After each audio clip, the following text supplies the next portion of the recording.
Hello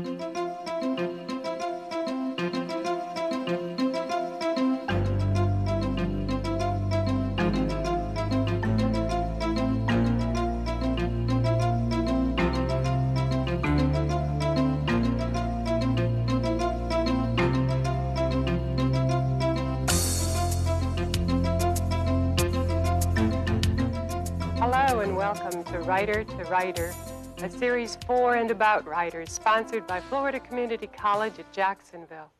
I'm Mary Sue Koeppel, editor of Calliope, a journal of women's art. And with me today is a special guest, Yvonne Sapia. Yvonne is both a poet and a novelist. Let me tell you a little bit about her background. Yvonne Sapia was born in New York City in 1946. Her family originally came from Puerto Rico. She was educated in Florida Atlantic University, the University of Florida, and Florida State University. She has 3 collections of works. Each one of them has won a major prize. One of them is The Fertile Crescent, her first book of poetry, and then Valentino's Hair. Then she published a novel, which is also called by the same name, Valentino's Hair. Her poems have been included in the Best American Poetry, in Woman of Her Word, Hispanic Women Write, and in New Worlds of Literature, which is the Norton Anthology. Sapia has been the recipient of an NEA fellowship, 2 fellowships from the Florida Arts Council, and one of her major prizes was the Samuel French Morse Poetry Prize for Valentino's Hair. And then she went on to win the Nylon Award for Excellence in Minority Fiction. Yvonne, thank you for coming. It's a pleasure to see you again. You're one of my favorite poets, you know. Well, thank you. I'm very glad to see you. It's been a while since we've seen each other. I know. And since then, you've been so kind to make me a contributing editor to your wonderful magazine, Calliope, which is going strong. And I saw the last issue. It's really great. I talk about it to a lot of people. Well, thank you. Thank you. I'm glad to be back here in Jacksonville, too. Thank you. One of the first things I'm going to ask you to do, Yvonne, is to read one of your poems that's been anthologized so that people who might be listening to this interview can recognize very fast your voice. So would you mind reading one of those very early poems that you published that's been anthologized often? Yeah, I have been somewhat fortunate in that some of the poems from Valentino's Hair, my second collection, have appeared in several anthologies, so I'm really pleased about that. This particular one that I will read is the first poem in Valentino's Hair. And basically it is, I like to use voices. I'm very interested in voice and the exploration of voice. And when I wrote this poem some 10, 12 years ago, I wanted to recapture how my father spoke to me about the grandmother that I never met. I never met my grandmother, and all I know is that she lived to be well over 100 years old, and I never visited her in Puerto Rico. And my father told me about how he eventually grew up very quickly in a house that was filled with kids on the island, and he had to leave when he was young. So this poem is titled Grandmother, a Caribbean Indian described by my father. Nearly 100 when she died. Mi viejita was an open boat, and I had no map to show her the safe places. There was much to grieve. Her shoulders were stooped. Her hands were never young. They broke jars at the watering holes, like bones, like hearts. When she was a girl, she was given the island, but no wings. She wanted wings, though she bruised like a persimmon. She was not ruined before her marriage, but after the first baby died, she disappeared in the middle of days to worship her black saint. After the second, to sleep with a hand towel across her eyes. I had to take care not to exhume from the mound of memory these myths, these lost ones. Born sleek as swans on her river, my brother, the man you have met who has one arm, and I glided into the sun. Other children poured forth, and by the time I was 16, I lost my place in her thatched house. She let me go, and she did not come to the pier the day the banana boat pushed away from her shore towards Nueva York, where I had heard there would be room for me. Here you hear the voice of, the plaintive voice of a man who was speaking to me in his 60s, and yet he was talking about something that happened to him before he was 16, and he couldn't stay there anymore. The family was so large, as I recall him telling me, that he had to leave. And at that time, there was, of course, a very large immigration to the United States by Puerto Ricans and moving into Puerto Rican neighborhoods in New York City. My father always regretted the fact that his mother never came to say goodbye. I bet. And so I was trying to capture that sadness. I feel I am a poet of loss anyway. So. A poet of loss. What do you mean? I feel that I write about the things that seem to erode, and they erode and disappear from us, and we cannot catch them again. We cannot recapture our youth. We cannot return to some of our loved ones who are gone. So constantly I'm trying to recapture in my poems some of that. And generally they turn out to be poems about things that just evaporate and disappear from us, whether it be our innocence or our youth or loves in our lives. Do you think that's how you're dealing with your background, your Puerto Rican background? I think so, but you know, I think we had a chance to talk a little bit on the phone about this. In the last couple of years, I've been working on poems of exile. Yeah. And much of this came about when one day, I mean, out of the blue, it hit me that I had been raised a stepchild in the most stereotypical way. I never thought of myself as a stepchild, although consciously my rational mind knew this.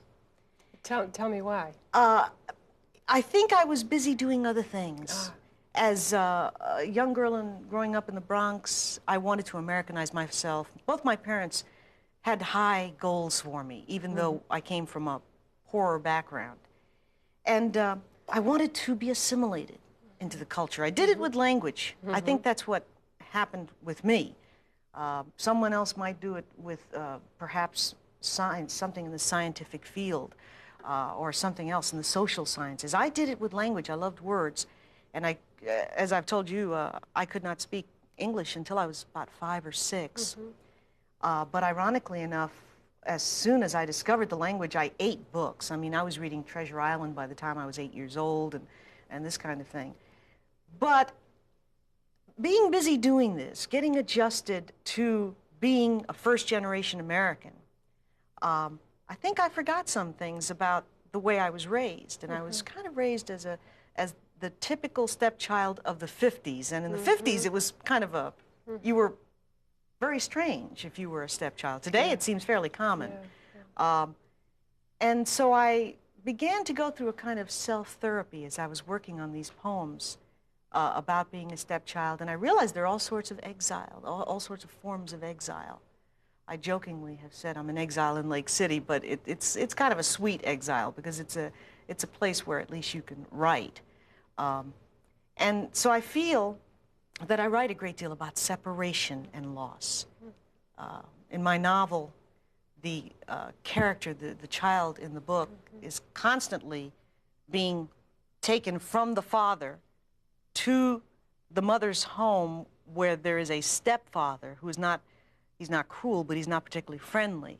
And I put that in this character. And I think through writing this novel, I saved the world from the potential serial murderer. I don't know, but because I really didn't realize this about myself, that it was, I was always trying to be accepted somehow. Is writing cathartic for you?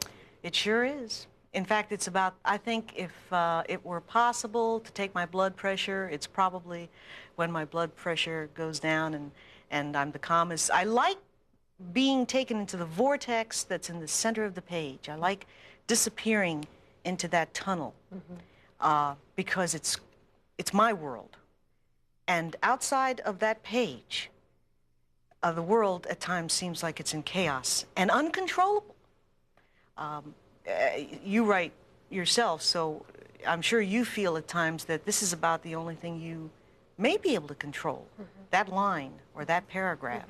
And you can take those experiences and control them in retrospect. Yes, and it's really wonderful that you not only can control them in terms of their content and the intellectual direction, but now in this new high-tech age, you can control it with the word processor. You aren't necessarily a slave to rewriting as one would 10 or 15 years ago. I was recently talking to a friend of mine who bought a word processor, and he's kind of talked me into taking the plunge. Oh, is this a new thing for you then? Yeah, this is totally new. I am computer ignorant. I want everyone to know. I don't even go to those ATM machines, not because I fear getting held up, but because I fear embarrassing myself at not knowing how to use the machine. You know, it took me forever to figure out how to use a typewriter. And do you use a credit card when you go to buy gas? No. Me either. I don't dare. I think I have. Eat it up, right? I know. I think I have some of those provincial attitudes that our grandparents had. That maybe you'll be electrocuted, or you know, something like Yes. this. But I do know that we landed on the moon, so I know that I am in the 21st century somewhere. You don't pray to the moon. I have what now? You don't pray to the moon. No, not anymore. Not anymore. Okay, Yvonne, you're obviously a performer. Would you read one of your poems for us? You know, kind of stand up. There's something that you're going to do, I understand, that has some music to it, please? I didn't bring my boom box, unfortunately. My students, I have a very nice creative writing program at the college I teach at. It's small, but I do get about 15 students a semester. And what I'm encouraging now is that we do a poetry reading every semester. And we have a little club we call the Rude Poet Society. And I've been encouraging them to perform because in the last couple of years I find that really I'm more comfortable being myself and being animated and not trying to be the so-called image of a poet, because so many people have the wrong idea, I think, of what a poet is. So I began to, you know, gain some interest in performing poetry. And last semester I don't know if performance is the right word, but it's as close as I could get to it. I had a poem published in Panhandler, which is a magazine published by University of West Florida. It's a poem called Rapping Johnny Keats. I wanted it to be a rap song. It hasn't quite worked out that way because I haven't figured it out.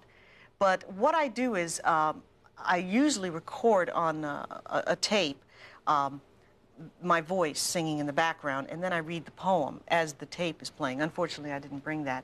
But this poem is about John Keats, who I admired very much. I think he was one of the geniuses of the British Romantic period. Although he lived to be, I think, only 26, he has unbelievable work. So this is really like a memorial to Keats.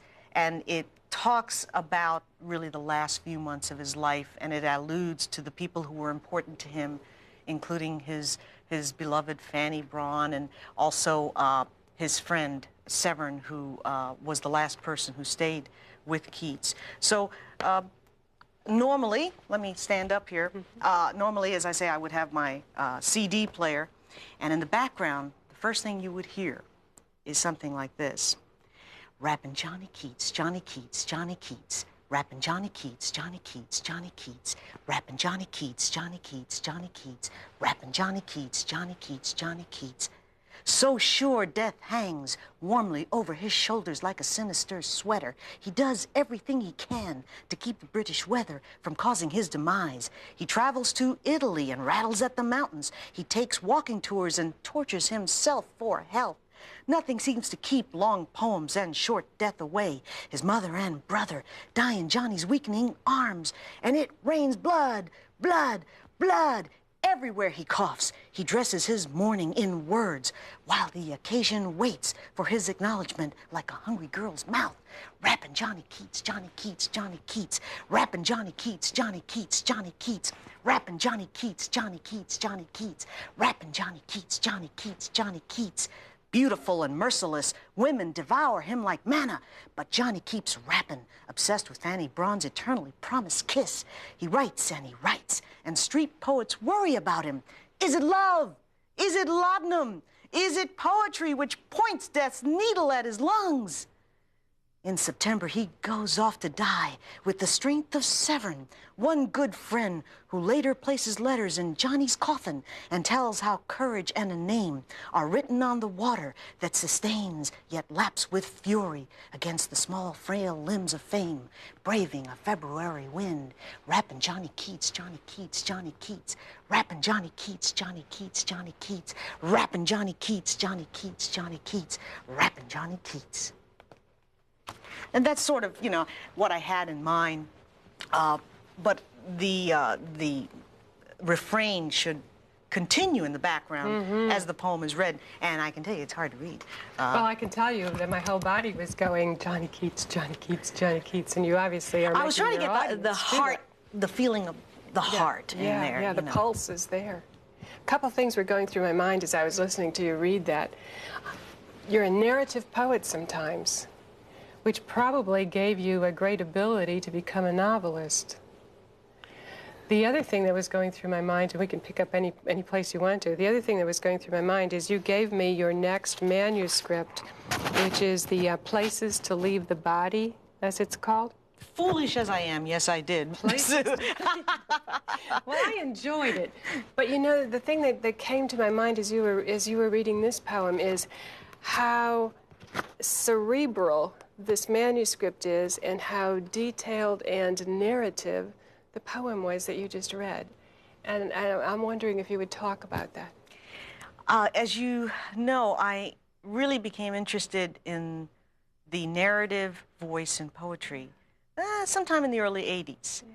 And by the time the mid-80s rolled around, I wrote this long poem, Valentino's Hair, which eventually turned out to be a chapter which was the springboard for my novel.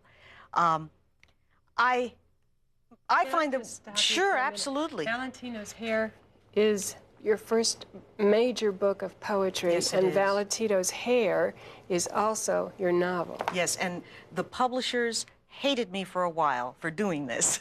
I found no other appropriate title, you know, because the book of poetry came out first, came out in '87. The novel came out in '91. And I found that the poem in the collection of poetry in '87 was so powerful that I had so many people say, what's the rest of the story? Because it does abruptly stop. And perhaps for your audience who may not be familiar with the plot, it is based on, Valentino's Hair is based on the story of a Puerto Rican barber in New York City who... Your dad. My father, who actually did do this. My father his name was Facundo Sapia, and he owned several barbershops before the Depression in 1929 in New York City. And in 1926, while Valentino was in New York City, there was a phone call at my father's barbershop. He was told to go to a certain hotel. He had a client, and my father was evidently very well known in that area of Manhattan. He went upstairs to the hotel room, and lo and behold, his client is Rudolph Valentino, who was in town promoting Son of the Sheik, which had come out. It was a sequel. Valentino was one of the first ones to do a sequel. My father told me this story about going in there and giving Valentino a haircut and a shave, and that Valentino spoke some Spanish to him, and that he was a very friendly chap. And that's all I recall. But just, you know, just like a father or a grandfather would tell you a story about meeting a famous person, this thing stuck with me. And while I was still living in New York, I was very young, but I do remember one of the New York stations playing some clips of Rudolph Valentino's films. And he was a fascinating character. So I took this real situation and lied like crazy, which is what most writers do. We're all pathological liars, I want you to know. I decided to take my father and put him in that scenario. But what would happen when Valentino would walk out of that hotel room, or out of that room where the barber was cutting his hair, would be that the barber would get on his hands and knees and collect the hair, keep the hair. Not knowing quite why, but he did this. Also, the Valentino who the barber shaves in the novel, this Valentino is depressed and looks ill and looks tired and looks depressed and is totally disgusted with his fame. So the barber saves the hair. The barber discovers when he takes the hair to a bruja that the hair is a powerful aphrodisiac. And a bruja is? A bruja is a witch. And the barber decides, and he is told by the bruja that it is a powerful aphrodisiac, that it could seduce any woman that he would want. So the barber decides, has to make a decision on what to do with the hair, and he has been in love. This dark-skinned barber, Puerto Rican man, has been in love from a distance with an American woman, a blonde-haired, blue-eyed American woman. This would have been a taboo in the 20s. To make a long story short, in the novel, he does eventually meet up with this woman, and he speaks to her. They relate to some extent. She is willing to come back to his barbershop when he tells her, I have some of Valentino's hair. I'll be happy to give you some, and you know what I'm going to ask you to do? Not tell us the rest of the story, because I would highly recommend that people go and read your book. Valentino's Hair won the Charles H.